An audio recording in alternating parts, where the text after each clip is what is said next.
Previously, we ended up taking her to a zoo. Their kneecaps are on backwards. look at his little face. Now you're just making a mess. He is out. I wanted to capture the backstage experience. Sriracha candied bacon. The meet and greet. I get to finally meet like all of you guys.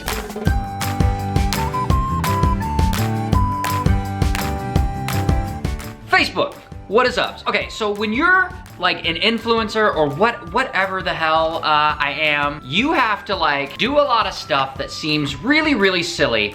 And one of those things that you have to do is you have to take a lot of pictures, specifically for Instagram. And I have to look my best and I gotta like pose and all that dumb bullshit. But also Kelly likes taking pictures and Maggie actually models, so she likes taking pictures. And today is a photo shoot day. I mean, it's really the wall's focus, not our focus. The focus is on the wall. So this week we ended up going out to basically a spot just to take photographs of ourselves to put online, which I know sounds ridiculous, but it like, I guess it just comes with the territory. It's so much fun, it's a photo shoot day. We all get to be photographers, we all get to play model, we get to just be creative and be expressive. It's so much fun. Everybody needs a creative outlet. So typically, I just stand here and like play with myself while they take pictures. You're always playing with yourself. And this is how a professional model skills. Wow. We just don't understand it. It's just so edgy.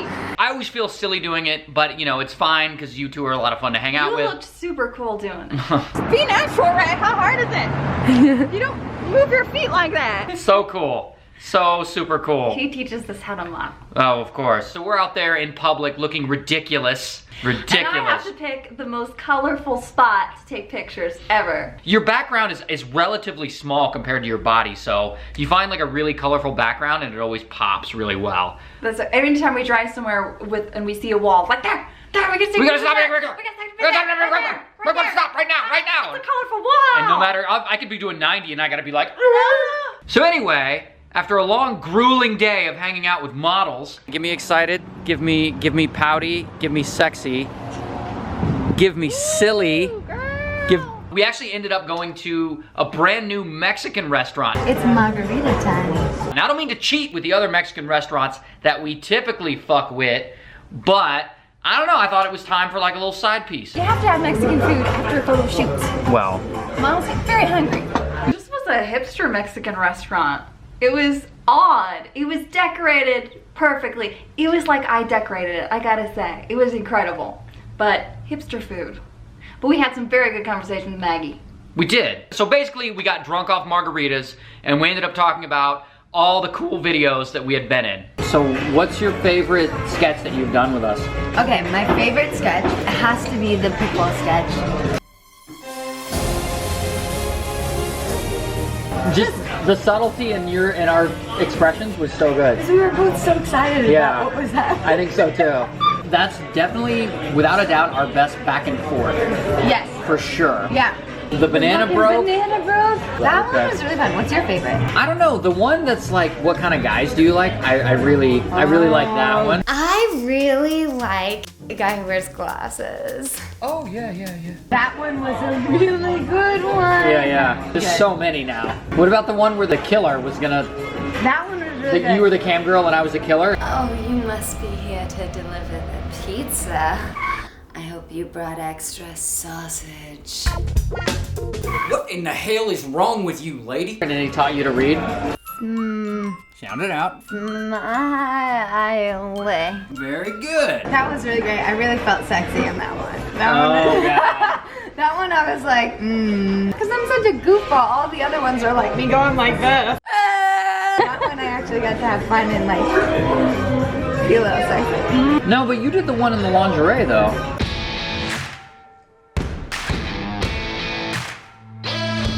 That wasn't quite like the sexy, like the movie star sexy. That was like the sexy, like, oh, I'm going to bed sexy. Phone call. Yeah. I heard of this thing on TV called a phone cowl. You mean a text?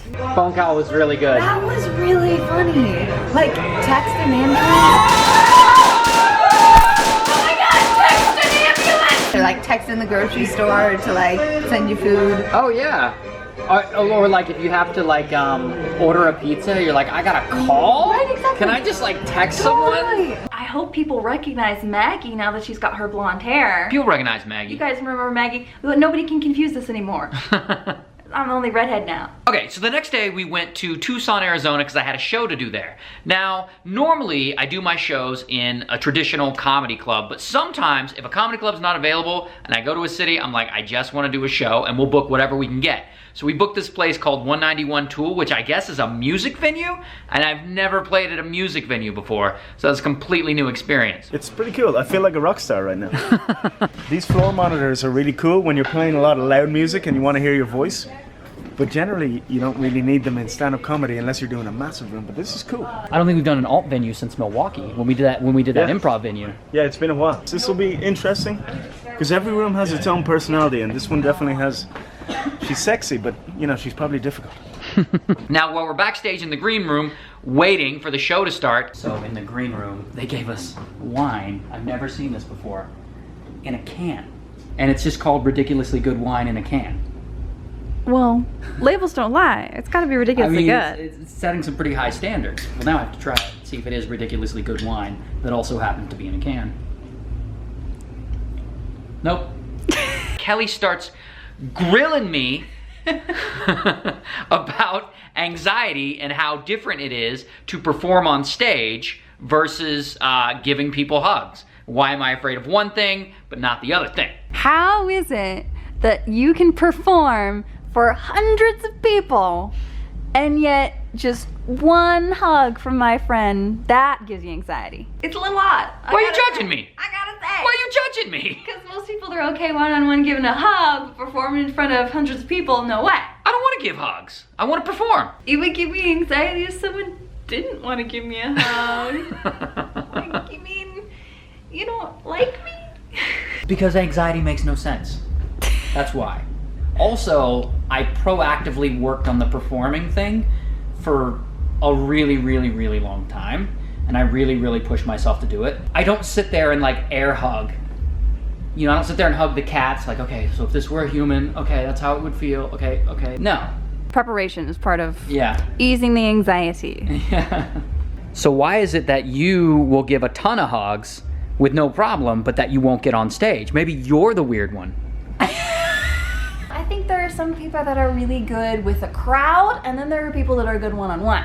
So I'm really good one-on-one. I'll go one-on-one with someone and be like, tell me your deepest, darkest secrets and dreams. That is what I thrive on. But the whole group, I'm like, ugh. You hug the fans though, like 100 a night. Yeah, I do. The fans aren't like strangers on the street. I feel indebted to them in a lot of ways. Yeah, at the meet and greets, people get pretty friendly and they hug me and they lick me and they, you know, and I'm just like, all right, cool. Press themselves, yeah. And I'm just like, all right, whatever. And I'm it's just part right of it. there taking the picture like, oh, this is happening. No, everyone's really nice and cool, but usually they're really drunk. That's true. And so drunk people get touchy. They get really touchy and they don't have as much control as you would want them to. But it's whatever. Usually I'm like really fired up because I just did a show. Vegas. Right. All of a sudden. Yeah. It's mad. Yeah, no, but I'm usually really fired up because I just did a show. So it's typically fine. Plus it's really cool to meet everyone. A little nervous tonight. Honestly, because I'm incorporating new material into my act. And despite the fact that it's, 5 minutes of new material sandwiched in between 45 minutes of stuff that I know works, it does not matter. I'm like, start dying inside. Oh, they're gonna hate it. They're not gonna laugh. They're gonna throw tomatoes. Shit, that's They're gonna never throw happened. tomatoes. Kane's gonna come out and pull like you a big backstage. cane is gonna pull me off stage.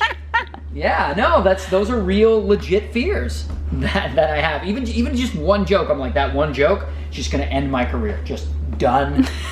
People are gonna hate it so bad that they're gonna boo me off stage. Rationally, I know that either the joke will work or it won't, and I'll be fine.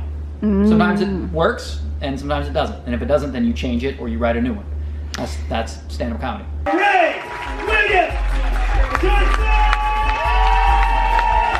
All right, guys. So right now we're in El Paso, Texas, about to do a show tonight, and we'll see you next week.